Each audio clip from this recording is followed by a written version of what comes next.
வங்கக்கடலில் நிலவும் மோந்தா புயல் தீவிர புயலாக வலுப்பெற்றிருக்கக்கூடிய நிலையில் நள்ளிரவு முதல் சென்னையின் பல்வேறு பகுதிகளில் மழை தொடர்ந்து பெய்து வருகிறது. இந்த நிலையில் காசிமேடு, திருவொற்றியூர் கடற்கரை பகுதிகளில் பலத்த காற்றுடன் கடல் சீற்றமாக காணப்படுகிறது. விவரங்களை நம்முடைய செய்தியாளர் ரேவதி நேரலையில் வழங்க நாம் கேட்கலாம். ரேவதி, தற்போது அந்த பகுதியில மழை நிலவரம் என்னவாக இருக்கு? கடல் சீற்றமா இருக்கக்கூடிய நிலையில கடல்ல மக்கள் யாரும் இறங்காத வண்ணம் காவல்துறையினர் ரோந்து பணியில் இருக்கிறாங்களா? களம் என்னவாக இருக்குங்க?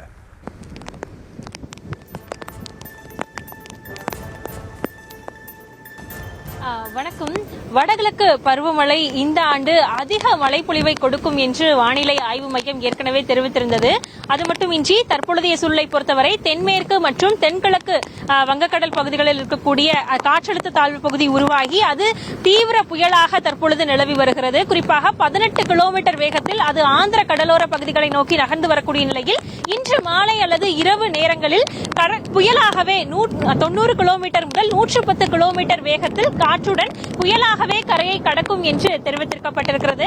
அந்த அடிப்படையில் சென்னையிலிருந்து சற்று இந்த புயல் விலகி இருந்தாலும் கூட சென்னையின் கடலோர பகுதிகளாக இருக்கக்கூடிய சென்னை, எண்ணூர், காட்டுப்பாக்கம் உள்ளிட்ட பல்வேறு இடங்களில் அதன் தாக்கம் அதிகமாக இருக்கிறது. குறிப்பாக சென்னை கடற்பகுதிகளில் கடல் சீற்றம் அதிகரித்து காணப்படுவதை நம்மால் பார்க்க முடிகிறது. அது மட்டுமின்றி ஏற்கனவே வானிலை ஆய்வு மையம் தரப்பில் இருந்து பல்வேறு எச்சரிக்கைகளும் கொடுக்கப்பட்டிருக்கின்றன. குறிப்பாக சென்னை, எண்ணூர், காட்டுப்பாக்கம் உள்ளிட்ட கடற்பகுதிகளில் 4ஆம் எண் புயல் எச்சரிக்கை கூட ஏற்றப்பட்டிருக்கிறது. ஏற்கனவே 2ஆம் எண் எச்சரிக்கை கூண்டு ஏற்றப்பட்டிருந்த நிலையில் தற்பொழுது தீவிரம் அதிகரித்திருப்பதன் காரணமாக 4ஆம் எண் புயல் எச்சரிக்கை கூண்டு ஏற்றப்பட்டிருக்கிறது. அது மட்டுமின்றி மற்ற துறைமுகங்களில் கூட இன்னும் 2ஆம் எண் புயல் எச்சரிக்கை கூண்டு நீடித்து வருகிறது. அது குறிப்பாக வடசென்னை பகுதியை பொறுத்தவரை நாம் தற்பொழுது இருப்பது ஏற்கனவே மெரினா கடற்கரை, பட்டினப்பாக்கம் கடற்கரை பகுதிகளில் கடல் சீற்றத்துடன் இருந்ததை பார்த்திருந்தோம். தற்பொழுது காசிமேடு, துறைமுகம், அது மட்டுமின்றி திருவொற்றியூர் பகுதிகளில் இருக்கக்கூடிய இடங்களில் கடல் சீற்றம் அதிகரித்து காணப்படுவதை பார்க்க முடிகிறது. வடசென்னை பகுதிகளை பொறுத்தவரை ஏற்கனவே கால்வாய்கள் தூர்வாரும் பணிகள் நிறைவடைந்திருக்கின்றன. 18 கால்வாய்கள், 13 குளங்கள் தூர்வாரப்பட்டிருக்கின்றன. கிட்டத்தட்ட 331 கிலோமீட்டர் தொலைவில் இருக்கக்கூடிய கால்வாய்கள் தூர்வாரும் பணிகள் நடைபெற்றிருக்கின்றன.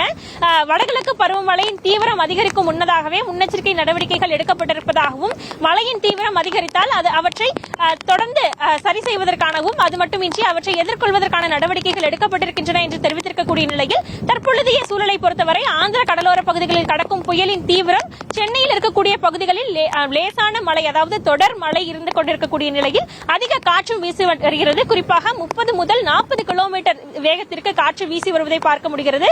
நாம் நிற்கும் இடத்தில் கூட ஒரு சில மீனவர்கள் சார்ந்த இந்த பகுதியை சார்ந்தவர்கள் இந்த புயலின் தீவிரத்தையும் உணராமல் மீன் பிடித்துக் கொண்டிருப்பதையும் நம்மால் பார்க்க முடிகிறது. தற்பொழுதைய சூழலை பொறுத்தவரை கடற்பகுதிகளில் எந்தவித ரோந்து பணியும் ஈடுபடவில்லை. இருப்பினும் கடலின் சீற்றம் அதிகரித்து வருவதால் பொதுமக்கள் யாரும் இந்த பகுதியில் வராமல் இருப்பதைத்தான் பார்க்க முடிகிறது. ஒரு சிலர் மட்டுமே அந்த விஷயங்களையும் கவனித்துக் கொள்ளாமல் கடல் பகுதிகளில் சுற்றி வருகின்றனர். இந்த கடலின் சீற்றம் தொடர்ந்து அதிகரிக்க வாய்ப்பிருப்பதாகவும் தற்பொழுதைய சூழலை பொறுத்தவரை தெரிந்து கொள்ள முடிகிறது. அந்த அடிப்படையில் தற்பொழுது இந்த காசிமேடு, N4 மற்றும் திருவொற்றியூர் கடற்கரை பகுதிகளில் கடல் சீற்றத்துடன் காணப்படுவதை பார்க்க முடிகிறது.